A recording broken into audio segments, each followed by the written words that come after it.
Hi. As we were doing this last time, we pretty much had most of it done. And I want to show you right now at what stage we're at. We really just have one little corner left to work on. I'm going to work on other sections on my own. There's a few things like grass backgrounds, which really would be too boring to go into detail. But tonight, we're going to work on the end of this part of the building. Pretty amazing that we had done all this. And in the end, I'm going to actually show you the many types of painting that were involved. It wasn't just one thing. So tonight, we're going to actually work on the far end of the building. We have the shingles to do. I want to match all the shingles, the technique that we used on this section, to match them all throughout. If you notice, they're not all the same density. Some of the shingles are actually lighter than others. If I look at the photograph which I took, you could see that effect. They're not all even.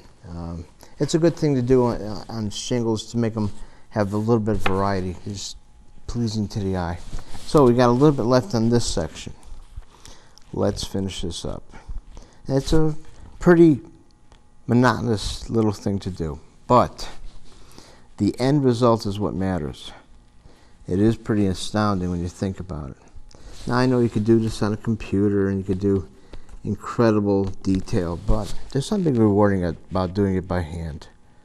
And the fact of the matter is, so little is done by hand these days. I find it to be very rewarding. My generator never goes off. There's never a power failure. I could work by candlelight. All I need is a vast amount of paper and some ink. And it harkens back to the old ways, but thank God for the old ways. Somebody still has to do that. Here we go. I'm going to darken one or two of these. They're not all going to be even. That really makes for interesting interplay. Make one or two light, so we don't do as many of the stipple. We just do a nominal amount. The next one could be even less, or it could be more, depending on how it looks, how it plays. I think I'll darken the next one. And actually, we're almost done with the section that goes into the that part of the roof. It's kind of nice to see the end of a section happen. I've been working on it so long, it's just so rewarding to see a section of a building end. I would love to see prints of this made for future fundraisers, whatever. Lots of different things could be done with this type of building. You could do business cards. You could do so much with this. Letterheads. It's a rewarding enterprise in itself. Buildings are a great thing to draw. And this building in particular just lends itself to that purpose. I purposely didn't do it straight ahead. I had a little bit of an angle to it. Buildings that are straight ahead are kind of boring. A little bit of an angle, just so much more interesting. So we're done. This entire section, actually this entire roof section is done. We just have this more to do. We have the chimney to get done and the back part of the building. We're going to do some amount of foliage behind the buildings. We're going to do some of the grass today. And we're probably going to do a little bit of the foyer over here, see how that looks. Well, anyway, let's get this roof done before we do anything else. And again, we're back to the initial idiocy of dark brick, light brick, shingles rather. It is very, very boring, but it's the end result that matters. And I know there's a lot of purists out there who say, well, I could just take a photograph. In fact, I've been criticized that all pictorial art is ridiculous. The camera has pretty much proven how worthless pictorial art is. I don't think so. I think it's kind of unique that you could take any edifice and recreate it. I just find it to be stimulating. You could actually make so much of it. And I I belittle those critics because I think this is much more rewarding than they let on to believe.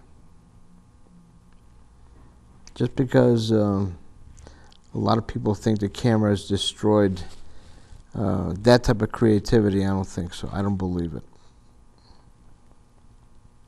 All right, here we go. Every other one is going to be dark. Every other one's going to be lighter than the one before. The interplay is what's interesting.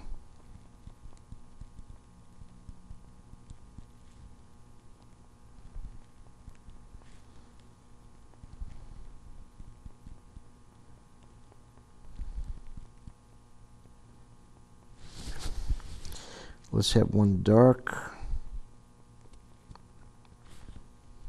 When all this is done, the shingling, that's going to be a major, major section of the boring part done.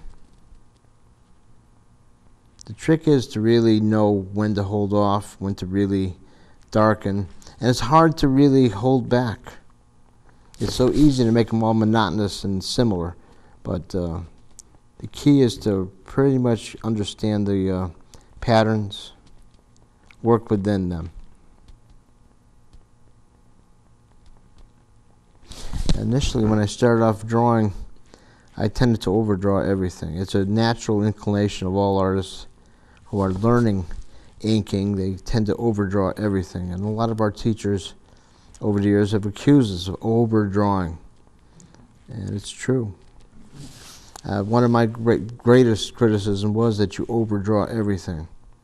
And I had one great teacher at the University of Hartford, Rudolph Zallinger, who told me to ease off. It's more important to savor what is not drawn and not overdraw anything. In other words, what is not drawn, what you leave out intentionally, is more important. And I really think a lot of what he said, he really made sense. I didn't understand it then. I didn't really care to. I thought that the more ink you put on a piece of paper, the better an artist you are. But now in my ripe old age, I realize he was quite right. The lightness of a certain object, what you tend not to want to over accentuate, is more important. The trick is to really know from the get-go where you're going to go with something and not overdraw it, to really ease off. That is the hard thing. I don't think you could be an artist of many years and you're still going to be desirous of the fact that you're going to overdraw something. You find a plant that just is so beautiful and you want to get every petal, you're going to overdraw it. It takes a very strong spirit to hold off. I probably overdrew this building. Without a doubt I did. But, you know, a building like this is so beautiful. The bricks, the interplay between the structure and the earth it's built on is just so great. It's almost hard not to. Oh well. I'm using this pen, the Conor. It's the same size as this Stettler, but I find it's just a tad lighter. And when I do stipple of this nature, I want it to be as light as possible. I don't want too much ink coming out. When I want a heavy line, I'll go back to the Stettler. It gives a very thick line, a very even, thick line. That's what I want. Now, again, no two people have the same result. Some would argue that the exact opposite. So, who might critique anybody else's findings? Anybody could come up with their own rationalization for anything. My own findings are that the Stettler is a thicker line. It's true. Tends to be a little bit on the heavy side. The Conor tends to be on the light side. Same size, both are .25s. And I do find some differences. I'm not going to get into berating any individual maker because I don't want to get in trouble. but there are some differences.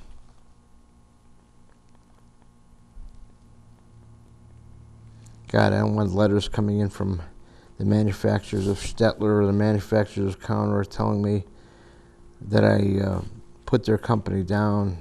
Don't want that. I think both are very good. I think the more manufacturers of things like rapidographs, the more that still exist, the better. I don't want the computers taking over everything. God knows. There are less and less people out there drawing these days, and it's wrong.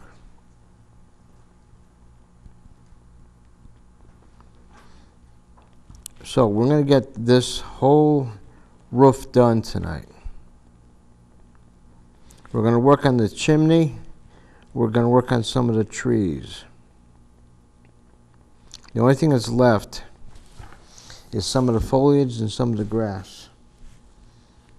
I really did a lot as far as all the other segments. It's been a long, long battle. And this is not a really big building. There's some buildings that are much more intricate. But the good thing about this building is two different forms of architecture. And I love the fact that one wasn't demolished for the sake of the other. One was enhanced. That is always a good way to deal with architecture. Too often you see beautiful buildings being demolished and new ones being installed, which are not nearly as quaint. We ought to embrace the old, not get rid of it. When I see some of these buildings that are being blown up, and it kind of bothers me. I know that they're probably cost prohibitive, so expensive to heat, and there are new ways of heating a building that are more economical. But I think some of the older buildings, the ones that have architectural brilliance, should be left alone. They ought to find different ways to make them viable. As you can see, I have some darker, some lighter.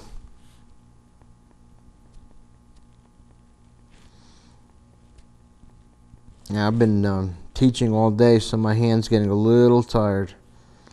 And once you have a lot of students in the course of the day and you've been teaching a lot of different things, and I myself work on a lot of things every day. I paint several hours a day. I draw several hours a day.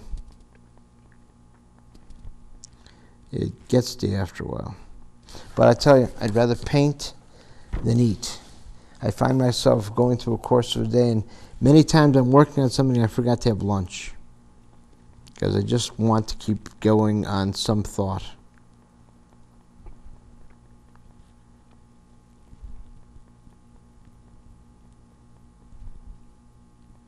I'm sure anybody out there who's an avid artisan who's worked on several pieces will attest to the fact that it's very easy to forget where you're at, what time it is, what you're supposed to do.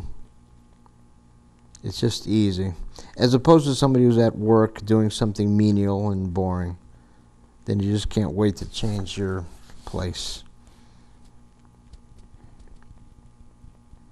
I can't wait to get this roof done. This has been a real chore to get this building done, and in as much as I don't work on one building consistently, I do several things in the course of a day. In fact, I could go 3 or 4 days without working on this building. Well, actually not. I work on this. I've worked on this building every day for the last couple of months. Now, granted, it might only be an hour or two at a time, but I don't work on anything too long that I get bored with it. That is a kiss of death, because then the building suffers, or the project suffers.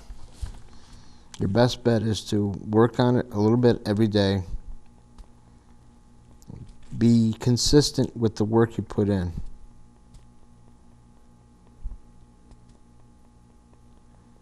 if you work on something all day, I used to work at a job where I drew every day, sometimes 3 drawings a week. And believe me, I was forcing myself to at a certain point. I worked for a newspaper and I did 3 drawings a week for 15 years. And I found myself many times forcing myself. That's not good. It's not healthy as an artist. You're better off working at your leisure. And you know what? When it comes to art, there's no such thing as leisure. The body forces itself to keep doing. The only competition you have is with yourself.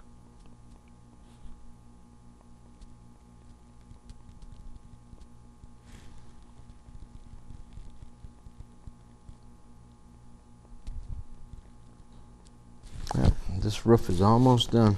What I want to do really is get the chimney done, the trees behind there. The trees are really going to make the building pop out. Ideally, it should be darker.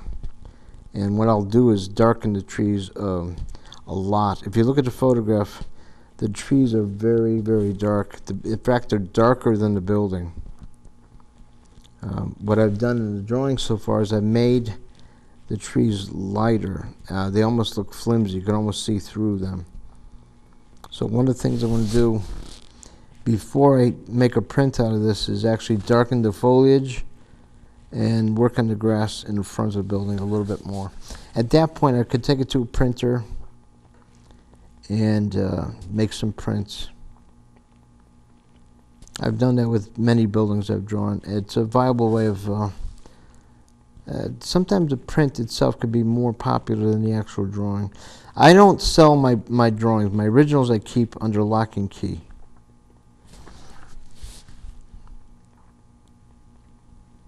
Someday, I kind of like to believe that my drawings will become more famous than I do, and we'll see what happens. I've drawn many landmarks within the New Britain area, and I like the idea of getting all the libraries done before anything else happens. I think libraries are fading away, unfortunately. I hope not. I love them. My earliest memory in life is walking to the New Britain Library twice a week, getting 4 or 5 books out at least that often. I love the library. So I'm going to do I started the New Britain Library. I love that one because there's 3 different forms of architecture in one, and I find it to be amazing. I love the Newington Library. I find that one to be great.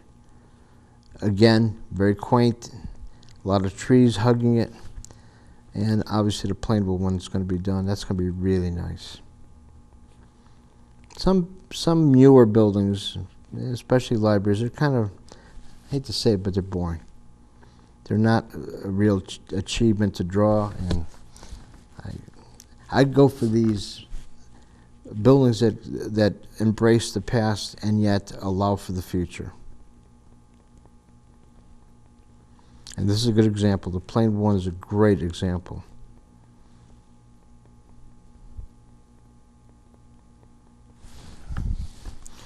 Here we go. I got dark and light.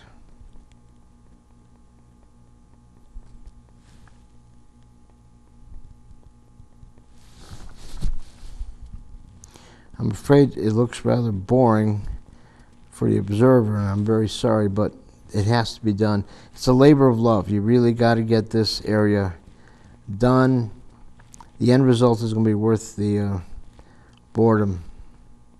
Believe me, no one could be more bored than I am. But I anticipate the ending.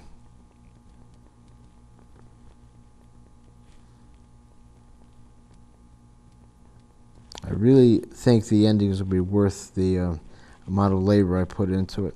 The building itself, these bricks are darker than the roof. I might actually put a little bit more stipple in them once I see how the roof pans out.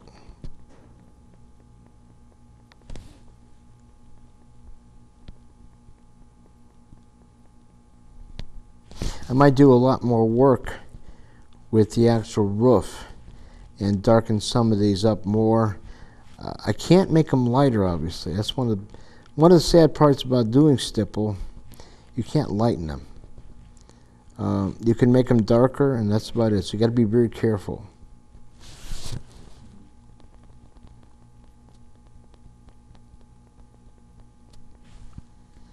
That's why I'm looking at this again and again, making comparative notes in my head as to which ones I'm going to make darker, which ones I'm going to make lighter. Right now, I think I'm doing pretty good. And right now, they also look very even. So the last thing I'll do is take a few of these and darken them up. Right now, I love the fact that it looks good. If you compare it to the photograph, it's pretty accurate. If anything, I hold back. I really don't make them as dark as I could.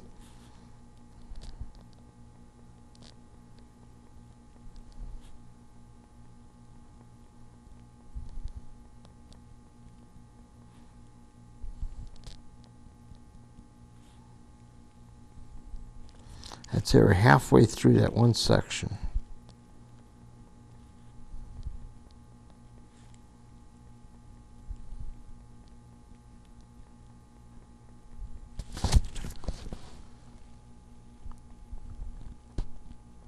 I think in my next couple of episodes later this fall, I want to do the art of caricature, but I don't do it the traditional way. I do it in a very different.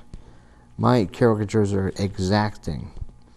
They're not these little cartoons that people get at carnivals. For one thing, they don't look at all like the people, and yet the artists try to hawk people into believing they are. They'll do anything to fool people into thinking, yes, these look like them. What they do is they find one little fixture, be it a nose, they'll blow it up, they'll play with an individual fault. I don't do that. I would rather take a face and really do it up as best I can. I'll have fun with the body, I'll have fun with the circumstance, but that's quite different than what we pass for as caricature today. I kind of like some editorial cartoonists. There are some that really do a good job. You could tell who it is a mile away. And there are some that are just horrible. They're ghastly. And I don't like what I see a lot of times when it comes to caricature. I harken back to, I'd say like the 18th and 19th century. The caricatures done then were so brilliant. Of course, back then you had to be careful. If you made fun of somebody who was in power, you could lose your arm. And you have to be very careful.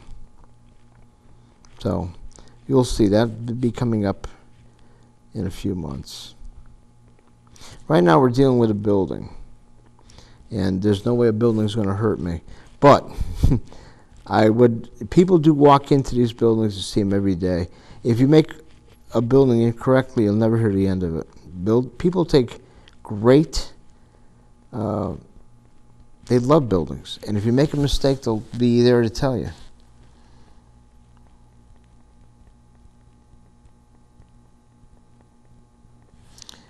I'd say we're halfway through this baby.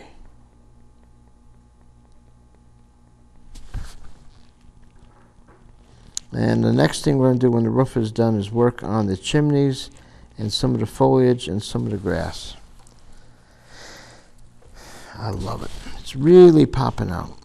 And a good thing about a pen and ink, you could take this, you could put it on T-shirts, you can make all sorts of other usages. If they ever have a fundraiser and they want to do sales of the building, if they want to have it go on a all sorts of usages. There's no end to it. And it is a monument in our town. It's a fixture. When all is said and done, this library is going to hold up and be a bedrock of the community. More places, more companies meet at the library. More people, more organizations have committee meetings here.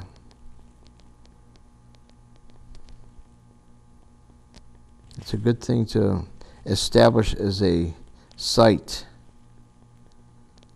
and actually use it in this sense. You're actually giving it a lot of value. You're making it a statement.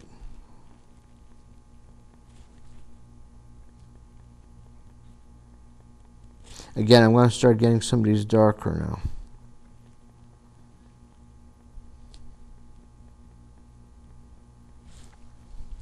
We are halfway through this. I'd say exactly right now.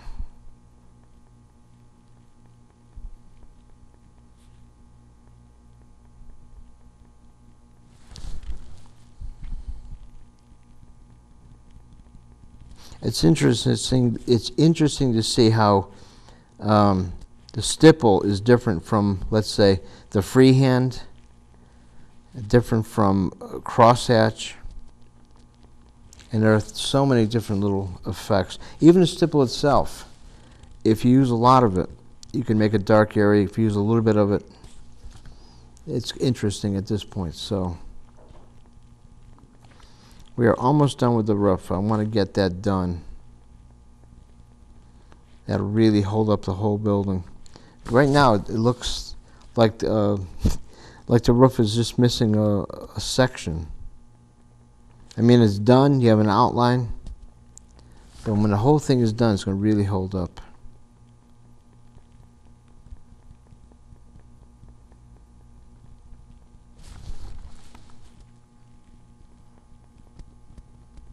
I'm just amazed that we got all this done.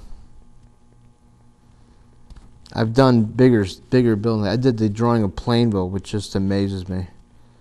But that one took me a long time. I think about how long it took me, it amazes me. This, relatively a short period of time. But again, it's one short building. It's just one structure.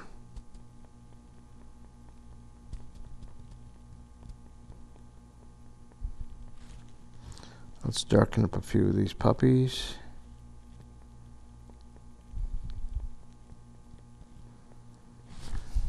Nobody's going to be happier than me when this is done. Maybe Peter at the library. He'll be pretty happy.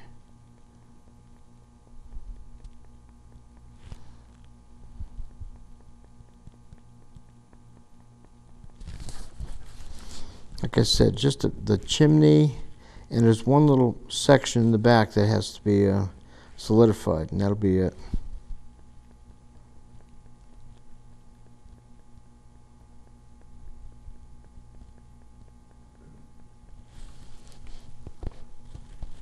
Well, we're getting down to the end here. And like I said, just a little section left.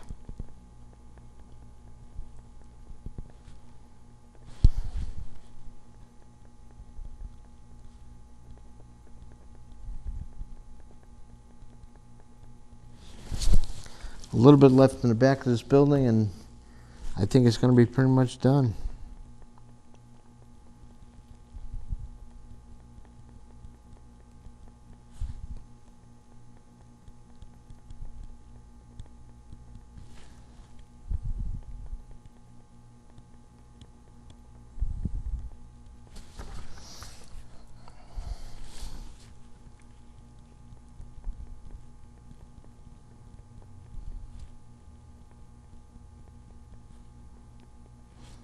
I like the fact that every part of this building is in harmony. Usually when people do a drawing of a building, they make slight changes, whether they know it or not, and you can see the changes. But one of the things I pride myself is when I do a building, I try to keep the same amount of information consistent.